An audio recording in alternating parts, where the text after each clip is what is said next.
सत्ता से लेकर संघ तक प्रकाश आंबेडकर के निशाने पर सब। देश की राजनीति गुलामी की ओर बढ़ रही है।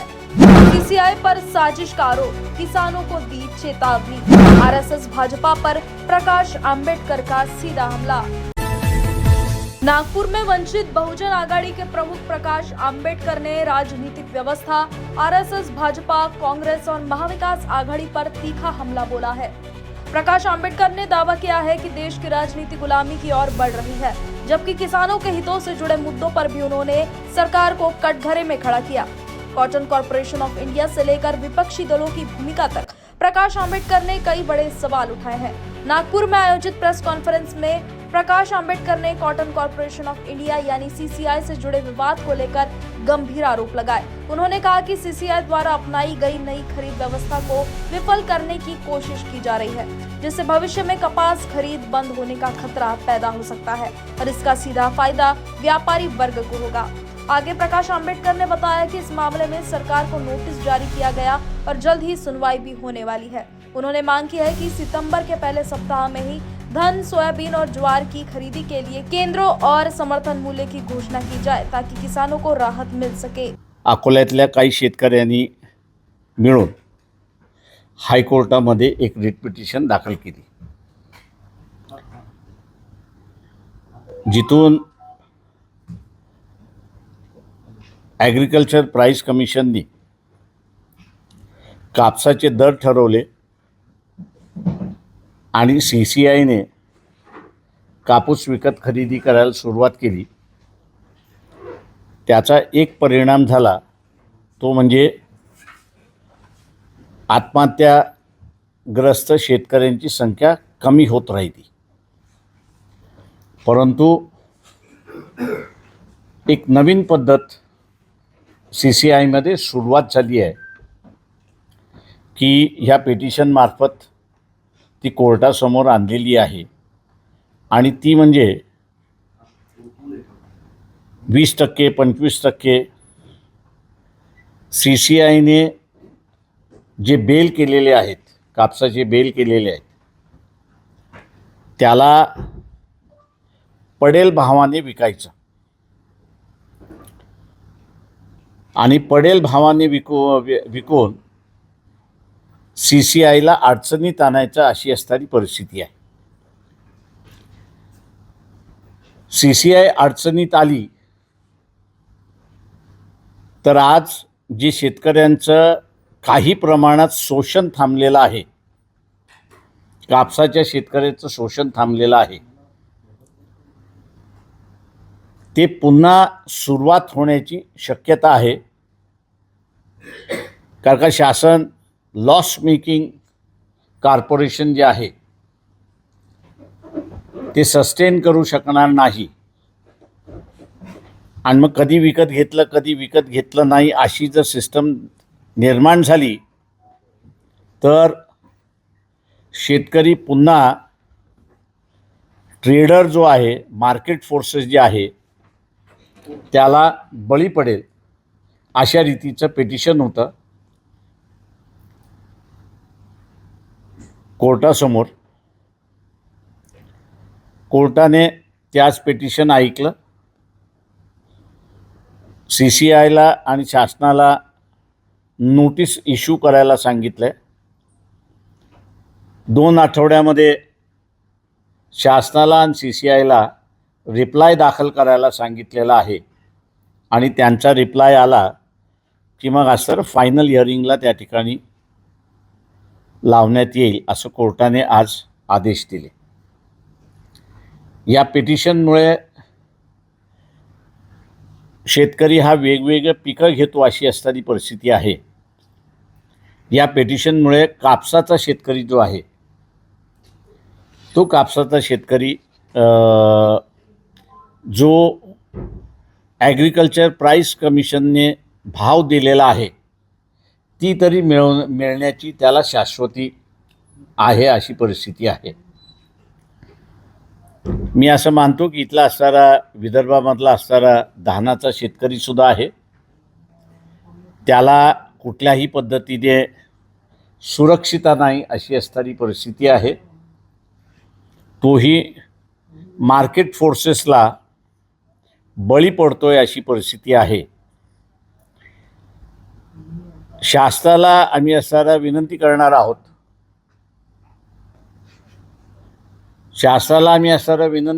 आहोत, की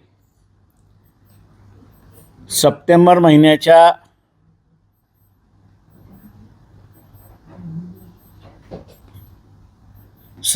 महिन्याच्या पहिल्या आठवड्यामध्येच त्यांनी धान खरेदी असेल, सोयाबीनची खरेदी असेल, ज्वारीची खरेदी असेल, याचे सेंटर्स आणि त्याचा रेट हे दोन्हीही त्यांनी जाहीर करावे, की जेणेकरून यावर्षी पावसाळा कमी असे एकंदरीत दिसतंय. शेतकऱ्याच्या हाताला जे काही पीक येईल त्याचा त्याला योग्य मोबदला मिळेल अशी परिस्थिती आहे. शासन हे करेल अशी आम्ही अपेक्षा या ठिकाणी बाळगतो. दुसरं सगळ्यात महत्त्वाचं म्हणजे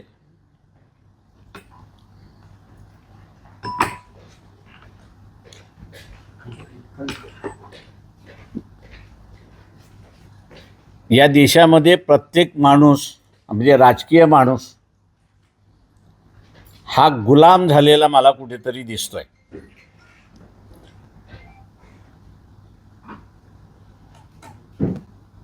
जे काही विधानसभेच्या निवडणुका झाल्या, विधान परिषदेच्या निवडणुका झाल्या, त्या विधान परिषदेच्या निवडणुकीमध्ये वंचित बहुजन आघाडीचे उमेदवार मतदान असेल किंवा नसेल शेवटपर्यंत त्या ठिकाणी लढले.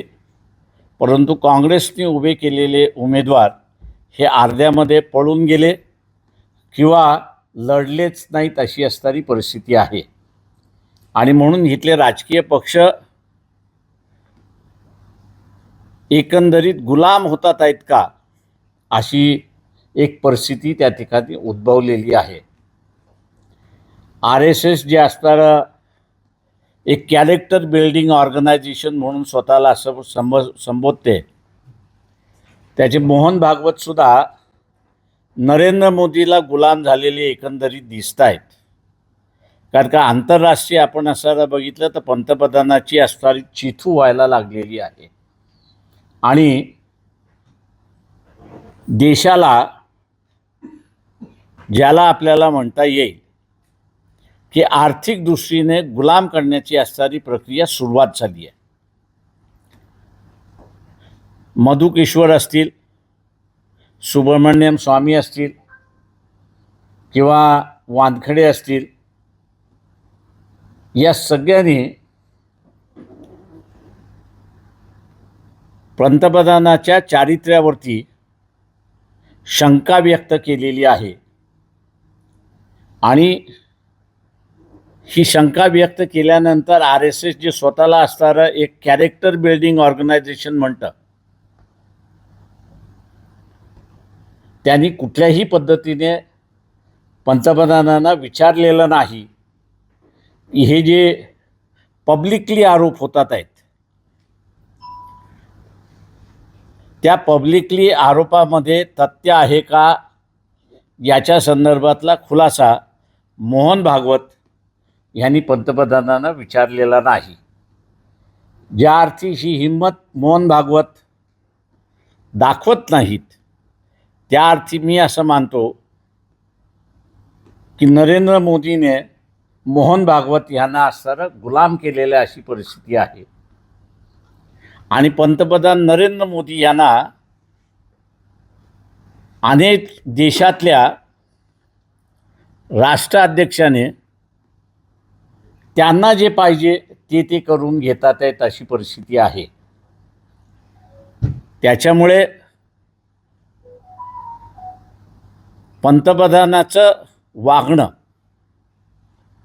किंवा त्यांच्या असणाऱ्या ज्या काही वीकनेसेस आहेत त्या वीकनेसेस एक्सप्लॉइट करण्याचं चाललेलं आहे. आणि ते एक्सप्लॉइट करून जे ॲग्रिकल्चर मार्केट संविधानाने ह्या देशाच्या शेतकऱ्यांसाठी आरक्षित ठेवलं होतं, ते आता अमेरिकेबरोबरच्या करारनाम्यामुळे जगाला खुलं होणार अशी असणारी परिस्थिती आहे. अशी अनेक उदाहरणं त्या ठिकाणी देता येतील की ज्याच्यामुळे देशाचं आर्थिक संकट हे वाढत चाललं आहे अशी परिस्थिती आहे. अशा ह्या परिस्थितीमध्ये सामान्य माणूस जो आहे, सामान्य माणसाने आपला आवाज उठवायला सुरुवात केली पाहिजे अशी अपेक्षा मी सामान्य व्यक्तीकडून करतोय. राजकीय व्यवस्था पॅरलाइज झालेली असेल तर लोकांनी पॅरलाइज होऊन चालत नाही. तर लोकांनी सर्व गोष्टी आपल्या ताब्यात घेऊन या व्यवस्थेला विचारायला सुरुवात केलं पाहिजे की तुम्हाला चारित्र्य आहे का हे सांगा. नसेल तर खुर्ची खाली करा ही सांगण्याची ताकद सामान्य माणसाची आहे आणि तो अधिकार त्या सामान्य माणसाने बजावला पाहिजे अशी अपेक्षा आम्ही त्या ठिकाणी धरतो आहोत. आमच्या परीने वंचित बहुजन आघाडीच्या वतीने लोकजागृती आणि त्याच्याचबरोबर कुठल्या कुठल्या व्यवस्थेमध्ये आपण असणारा गुलाम होतोय हे मांडण्याचं कामकाज आम्ही त्या ठिकाणी करतोय. लोकांनी त्याला उठाव करावा अशी आमची अपेक्षा आहे. राजनीतिक परिस्थितियों पर बोलते हुए प्रकाश आंबेडकर ने कहा कि आज लगभग हर राजनीतिक दल दबाव में दिखाई दे रहा है. उन्होंने विधान परिषद चुनावों का उदाहरण देते हुए विपक्षी दलों की भूमिका पर भी सवाल उठाए और दावा किया कि कई नेता भाजपा में जाने की तैयारी में है. हमारा हर शब्द समाज की आवाज, हमारी हर पहल निष्पक्षता का कदम, आपकी हर समस्या में आपसे पहले दिखेंगे हम हैं न्यूज फर्स्ट. ईश्वर का सच, हमारा साहस और आपका विश्वास. सच, साहस और विश्वास. अगर आप ये वीडियो YouTube पर देख रहे हैं तो हमारे चैनल को सब्सक्राइब कर बेल आइकन दबाएं.